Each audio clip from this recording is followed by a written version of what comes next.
Sur une échelle allant de 0 à 10, le niveau de douleur, je suis déjà à 5 sur 10 là. C'est quoi une bonne journée? C'est une journée qui pour moi commence avec... où j'arrive à retrouver après m'être levée les douleurs que j'ai habituellement et qu'il n'y ait pas une autre douleur qui apparaisse en plus, quoi. Atteinte d'une maladie génétique, Laetitia ne peut se pencher ou soulever quoi que ce soit sans ressentir d'intenses douleurs. Dès le réveil, la souffrance est déjà là. Les médicaments l'atténuent mais ne la suppriment pas. Je viens chercher un dossier. Toute son énergie, Laetitia l'utilise pour cacher sa douleur. Personne ne doit deviner qu'elle a mal. Jusqu'à aujourd'hui, même ses collègues ignoraient sa souffrance. Comment tu la ressens, cette douleur? Comment on pourrait la percevoir, nous? C'est comme si on me demandait de porter toute la journée sur le haut de mon dos 2 parpaings. Oui. J'ai l'impression de tout le temps avoir 2 parpaings posés en haut du dos et de me traîner toute la journée avec ça. Ça me freine dans tout, quoi. Vous le voyez pas, vous, quand j'ai mal ou, non. Ça vous arrive de... On le voit dans la stature. Ouais. Hein, on le voit dans la stature. C'est-à-dire que quand on te voit monter les escaliers, qu'on te voit passer, t'es comme ça, un peu bloqué. Voilà. Bon. Ben, je voudrais donner l'image de quelqu'un qui va bien, quoi, en fait. Parce que moi, je voudrais pouvoir la maîtriser tout le temps, cette douleur, quoi, en fait, et que j'y arrive pas.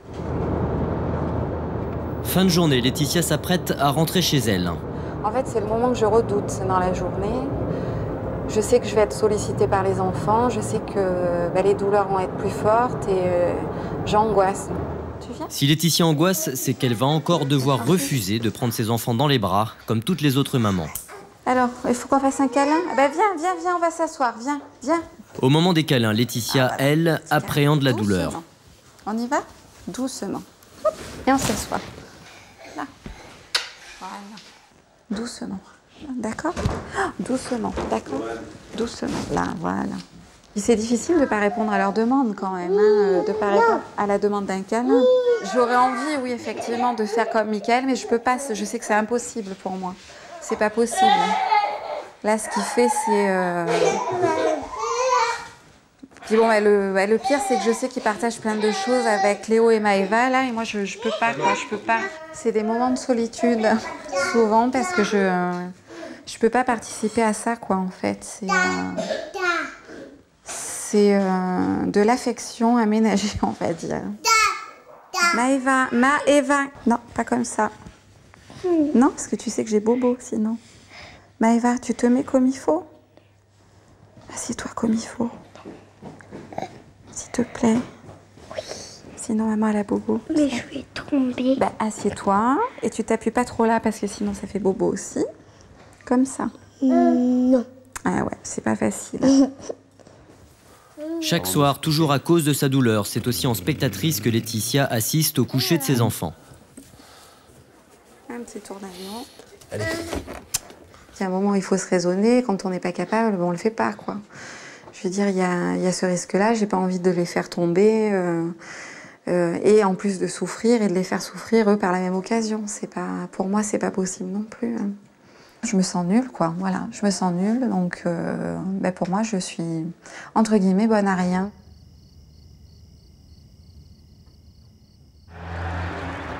Deux fois par semaine, Laetitia se rend chez un kinésithérapeute pour soulager ses souffrances et se préparer à l'évolution de sa maladie.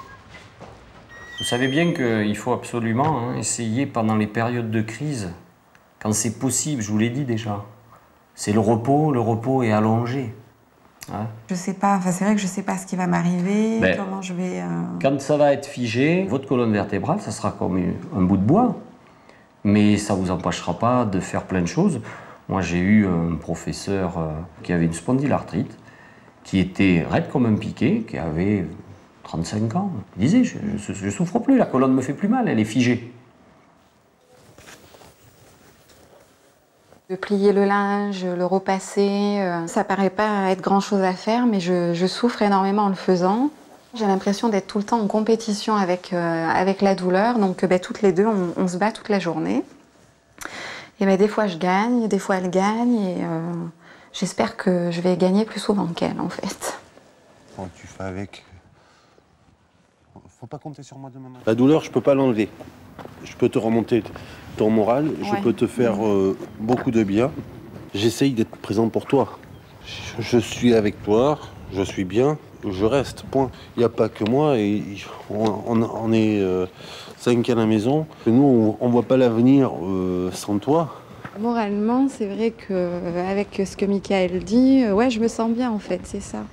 Il faut que je pense que j'arrive à prendre parti de mon bien-être moral pour estomper le mal-être physique, on va dire.